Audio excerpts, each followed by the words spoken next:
Hello everyone, this is Shannon from That's So Po, and today I'm doing a review of Here Comes the Sun by Nicole Dennis-Benn. This is a historical fiction set in the 1990s in Jamaica that explores some really fascinating themes, even though it's also very heavy. I got a ton out of this book and I wanted to tell you about why I liked it so much. So first, let me tell you what the story is about. We're following Margot, who is a queer woman that is struggling to get by. She works at a hotel, but she doesn't earn enough money just working at the hotel, so she also does sex work on the side, and she needs the money because she needs to support her family, and in particular her younger sister, who's going to a very elite school that costs a lot of money.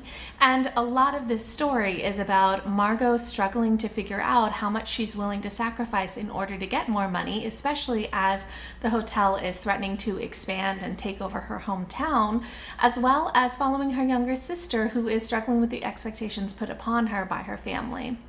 This story has a ton of really difficult content, so I do want to warn you right up front that there's a lot of heavy content that is the core of this story, in particular child sexual abuse as well as physical abuse, rape, sex work, exploitation of women and of land, and poverty, and a lot of homophobia. So lots of heavy content in this book, and it feels very heavy and is rather graphic at times, but I still think that this book just does such a wonderful job of exploring so much of this content.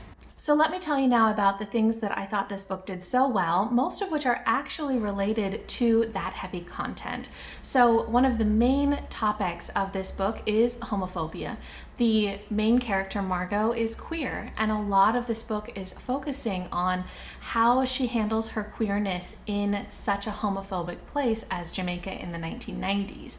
There's a lot in this about how she has to hide that and about how other women who are upfront about their queerness are treated and often abused. So there's so much in this story really exploring what it means to be gay in a society that is so homophobic, and how a lot of that can be internalized, how families can handle it when they worry or know that a family member is queer.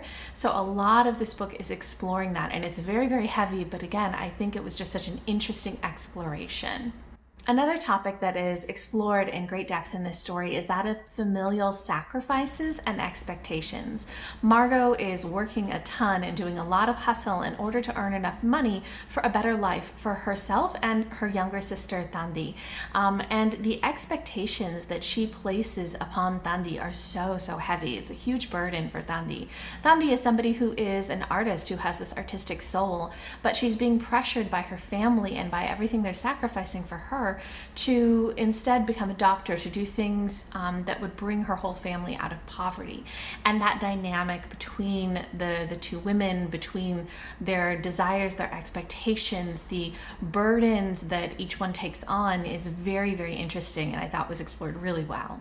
Another very heavy topic that is covered in this book, but done really well, is that of generational trauma. So Margot and Thandi are the main characters of this book, but we're also seeing quite a bit about their mother and grandmother. So their mother, Dolores, we get a bit of her backstory, we get some sections of the book told from her perspective, and we also find out about her own mother, Merle, and how each of these generations of women has struggled with different things, and how a lot of the trauma that they themselves experienced is stuff that they pass on to the next generation, and how their own pain and their own trauma, things that they haven't really worked through, come out in the way that they treat that next generation. And that passing on of trauma is a huge part of this book, especially in the ways that abuse has passed on.